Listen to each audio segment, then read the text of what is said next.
님이라. 이 표적으로 병 나은 사람은 40여세나 되었더라. 아멘. 오늘 우리가 읽은 이 말씀은요, 성전 문 앞에서 구걸하던 안진뱅이를 베드로가 믿음으로, 예수님의 능력으로 고쳤습니다. 그때 사람들이 베드로를 보면서 베드로에게 어떠한 능력이 있는 줄로 생각하고 바라보게 되죠. 그때 베드로가 사람들에게 내 능력이 아니고 이것은 예수님의 이름을 믿는 믿음과 예수님의 이름의 능력으로 이 사람이 낫게 되었다라고 그렇게 말을 하게 됩니다. 그러면서 베드로가 예수님에 대해서 사람들에게 전할 때에 예수 믿는 사람들의 숫자가 더 늘어났다라고 그렇게 기록을 하죠. 그래서 4장 4절에 보면은 우리 같이 한번 읽어봅시다. 4장 4절 시작. 말씀을 들은 사람 중에 믿는 자가 많으니 남자의 수가 약 5천이나 되었더라. 이렇게 되어 있어요. 우리가 사도행전 2장인가요? 2장 말씀에 보면은 거기에 베드로가 성령을 받고 말씀을 전하였을 때에 예수 믿는 사람이 3천이 되었다라고 이렇게 되어 있어요. 그런데 오늘 4장 말씀에 보니까 5천이 되었다라고 되어 있습니다. 그러면 합이 8천이 아니라 3천 명에서 또 그 복음이 왕성하여 2천 명이 더 늘어나서 5천 명이 되었다라고 하는 것이 더 맞습니다. 이렇게 숫자에 부흥이 이렇게 일어나게 되었는데, 그렇다면은 사도들이 전도의 이 사역을 왕성하게 하고 있었을 때였을까? 그런데 오늘 본문에 보면은 그렇지가 않아요. 사도들이 어떠한 상황에 놓여 있었냐면요, 붙잡혀 있었습니다. 감옥에 갇혀 있었어요. 사도들이 굉장히 복음의 어떠한 능력을 가지고 메시지를 선포하고 어떤 기적과 표적을 일으키는 그러한 사역을 하고 있는 중에 3천 명이 되고 5천 명이 된 것이 아니라 이들이 단순히 예수 그리스도의 복음을 전하였을 때에 이러한 수적인 부흥의 역사가 일어나게 되었어요. 자, 이것은요, 우리에게 무엇을 말해주냐면은 예수 그리스도를 영접하는 이 역사는 사도들의 능력에 있어서 나타나는 것이 아니라 성령으로만 가능하다라고 하는 것을 우리에게 가르쳐 주고 있는 겁니다. 우리 필그림교회도요, 부흥의 역사가 마찬가지예요. 우리 필그림교회가 전도 행사한다고 부흥하는 것은 아닙니다.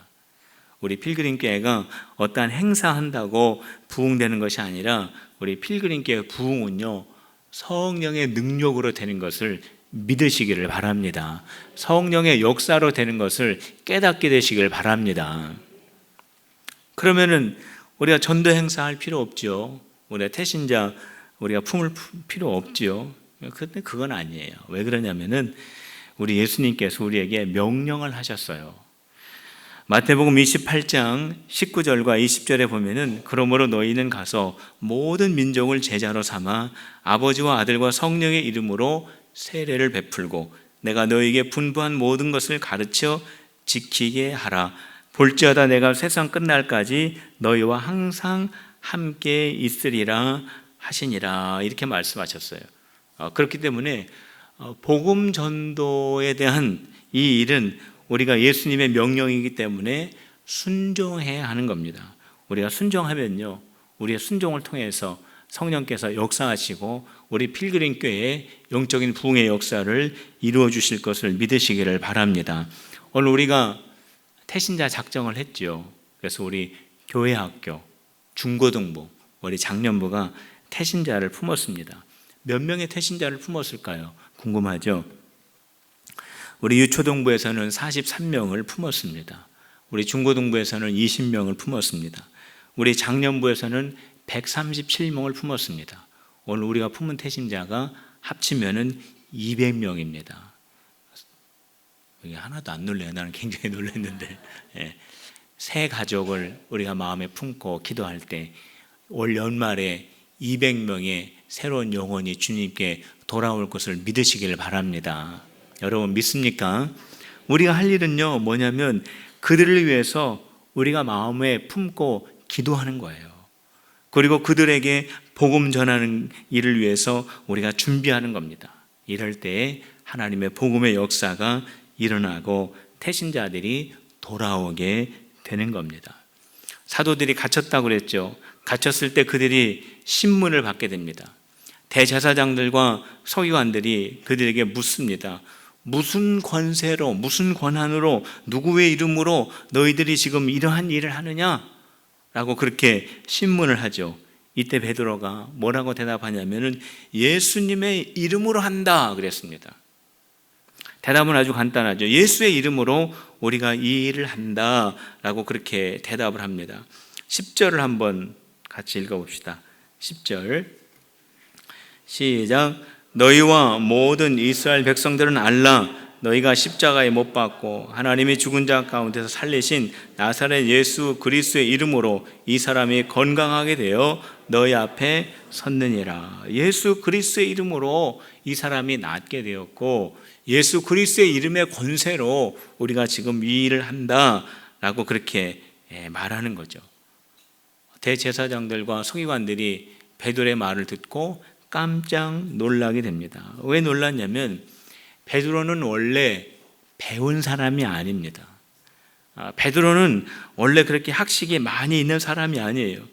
그런데 대제사장들과 서기관들 앞에서 신문을 받을 때 그렇게 담대할 수가 없는 거예요.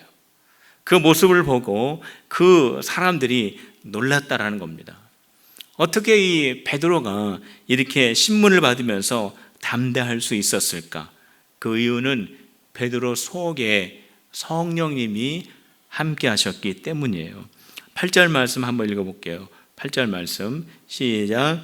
이에 베드로가 성령이 충만하여 이르되 백성의 관리들과 장로들아 라고 이렇게 말합니다. 종교 지도자들하고 비교해보면 베드로의 학식은 너무나 비교할 수 없을 정도로 짧습니다.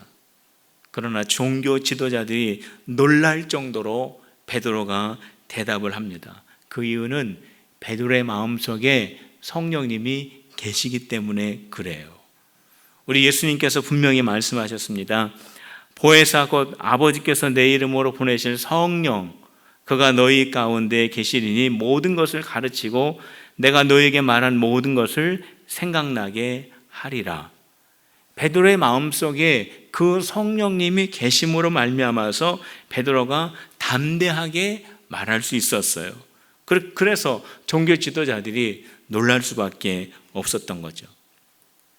복음 전도하는 원동력은요, 성령님이에요. 우리 예수님도 하나님의 이 사역을 감당할 때 그 사역을 하시기 전에 성령 충만함을 받으셨습니다. 사도행전 10장 38절에 보면은 하나님의 나사렛 예수에게 성령과 능력을 기름 붓듯 하셨음에 그가 두루 다니며 선한 일을 행하시고 마귀에게 눌린 모든 사람을 고치셨으니 이는 하나님이 함께 하셨음이라. 이렇게 말씀하고 있습니다. 우리 필그림교회가 주님의 일을 하기 위해서 가장 필요한 게 뭐냐면 성령 받는 거예요. 필그림의 성도 여러분, 여러분들의 심령 속에 성령으로 충만하여 주시기를 주님의 이름으로 축원합니다. 여러분들 성령 받으셨습니까? 옆에 있는 분들에게 한번 물어보세요. 성령이 여러분들 안에 계신가요? 한번 물어보세요.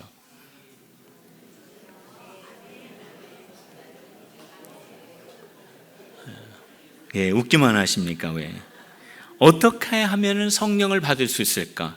사도행전 2장 38절에 나와 있어요. 베드로가 이르되 너희가 회개하여 각각 예수 그리스도의 이름으로 세례를 받고 죄 사함을 받으라. 그러면 성령의 선물을 받으리니. 성령 받는 방법, 회개하고 세례 받고 죄 용서 받으면 성령을 선물로 받는다. 이렇게 말씀하였습니다. 성령으로 충만한 필그림이 되시기를 주님의 이름으로 축복합니다. 종교 지도자들이 이 베드로와 이 사도들을 감당하지를 못합니다. 감당하지를 못하고 결국에는 부활의 복음을 전하지 말라고 금지를 시키죠. 앞으로 예수의 이름도 부르지 말고 예수에 대해서 가르치지도 말아라 라고 이렇게 겁을 줍니다. 위협을 줍니다. 그때 베드로가 명언 중에 명언을 남겼습니다. 그것이 바로 19절 말씀이죠. 우리 19절 말씀 같이 한번 읽어봅시다. 베드로의 명언입니다. 시작. 베드로와 요한이 대답하여 이르되 하나님 앞에서 너희의 말을 듣는 것이 하나님의 말씀을 듣는 것보다 옳은가 판단하라. 사람의 말을 들어야 되느냐, 하나님의 말씀을 들어야 되느냐, 너희들이 판단하라. 이렇게 말하고 있어요. 지금 이들은 갇혀 있다고 그랬죠. 말 한마디 잘못하면은요 더 어렵게 돼요. 그런데 베드로와 요한이 우리가 사람의 말을 듣는 것이 옳은지 하나님의 말씀을 듣는 것이 옳은지 너희들이 판단하라 라고 이렇게 말하고 있습니다. 이들이 감옥에 갇혀 있어요. 말 한마디 잘못하면 더 어렵게 될 수도 있음에도 불구하고 이들이 이렇게 담대하게 이야기할 수 있었던 이유는 뭐냐면 복음에 대한 확실한 경험이 이들에게 있었기 때문에 그렇습니다. 20절에 보면은요 이렇게 말합니다. 우리는 보고 들은 것을 말하지 아니할 수 없다 이렇게 이야기합니다. 그러니까 우리가 봤기 때문에, 우리가 들었기 때문에, 우리가 십자가의 그 능력을 경험하였기 때문에 우리가 가만히 있을 수가 없다. 너희가 말하는 대로 말하지 말라고 금지하고 너희들이 그렇게 아무리 이야기하지만 우리는 참을 수가 없다라고 그렇게 말한 거죠. 그리스도인은 어떠한 사람이냐면요, 사람의 말을 선택하는 것이 아니고 하나님의 말씀을 선택하는 사람이 그리스도인 것을 믿으시기를 바랍니다. 하나님 말씀 선택하는 게 그리스도인이죠. 사도들이 우리가 사람의 말을 들을까? 아니다. 우리가 하나님의 말씀을 선택하겠다라고 했을 때 오늘 본문을 보면요, 사람들이 지켜보더라 이렇게 기록이 되어 있습니다. 사도들이 그렇게 결정했어요. 대제사장들과 서기관들 앞에서 쩔쩔매고 이 감옥에서 풀려나기 위해서 두려워하는 그러한 모습을 본 것이 아니라 우리가 당신들의 사람의 말을 들을 것이냐 아니면 하나님의 말씀을 들을 것이냐, 우리가 보고 들은 것을 말하지 아니할 수가 없다라고 하는 그러한 성령에 충만하여 담대하게 이야기하는 그 모습을 사람들이 봤다라는 거예요. 그 모습을 보고 21절에 보면은요, 사람들이 하나님께 영광을 돌렸다라고 기록을 합니다. 21절 한번 봅시다. 21절 시작. 관리들이 백성들 때문에 그들을 어떻게 처벌할지 방법을 찾지 못하고 다시 위협하여 놓아 주었으니 이는 모든 사람이 그 된 일을 보고 하나님께 영광을 돌림이라. 이렇게 되어 있습니다. 사도들이 종교 지도자들 앞에서 그들의 말을 듣고 그들의 시키는 대로 하겠다라고 하는 그 말을 듣고 풀려났더라면은 사람들이 하나님께 영광을 돌리지 않았겠지요. 그러나 그들이 사람의 말이 아니라 하나님의 말씀을 듣겠다라고 했을 때 결국 그것을 지켜보던 사람들이 하나님께 영광을 돌렸다라는 거예요. 전도는요, 우리가 예수 믿으세요라고 하는 것도 전도예요. 아주 중요한 전도입니다. 십자가의 복음을 들려주는 거 굉장히 중요한 전도예요. 그런데 또 하나의 전도가 있어요. 그것은 뭐냐면 우리를 바라보는 사람들에게 우리가 하나님의 말씀을 선택하는 것을 보여주는 것도 굉장한 전도입니다. 우리가 그리스도인으로 살아가는 것을 보여줌으로 말미암아서 그들이 하나님을 경험하게 되고 그들이 간접적으로 하나님의 역사를 보게 되고 그들이 간접적으로 복음에 대해서 관심을 갖게 되게 하는 그것도 역시 굉장한 전도가 된다는 거예요. 필그림의 성도 여러분, 사람의 말을 따르는 것이 아니라 하나님의 말씀을 따르는 우리 교회가 되시기를 주님의 이름으로 축복합니다. 사람들이 필그림을 보고 있어요. 사람들이 필그림을 주목하고 있습니다. 우리가 하나님의 말씀을 선택하는지, 우리가 하나님의 말씀대로 살아가는지, 우리가 하나님의 말씀대로 그 뜻에 준행하는지 사람들이 보고 있어요. 그 말씀을 우리가 선택하며 그 말씀대로 우리가 순종하며 그 말씀대로 우리가 살아갈 때 과연 저들이 믿는 하나님이 살아계시고 저들이 믿는 하나님을 나도 믿고 싶다라고 하는 그런 마음의 영적 감동이 일어나게 되면서 하나님께 영광이 되는 겁니다. 우리 필그림교회가 바로 그렇게 하나님 앞에 영광 돌리시기를 주님의 이름으로 축원합니다. 기도하시겠습니다. 하나님 아버지 감사합니다. 오늘 이 시간에 저희들이 성령 충만하여 복음 증거하였던 사도들의 모습을 보고 그들을 통하여 하나님의 행하시는 그 일들을 나타내는 저들의 귀한 전도의 사역을 보게 됩니다. 하나님, 오늘 태신자 작정 주의를 통하여서 우리 어린 자녀들로부터 청장년에 이르기까지 우리가 전도하고 싶은 태신자 200명을 품었습니다. 하나님 아버지, 10월 달에 이 귀한 영혼들 다 주님 앞에 돌아올 수 있도록 축복하여 주시옵소서. 예수님의 이름으로 기도하옵나이다. 아멘. 우리 예수님의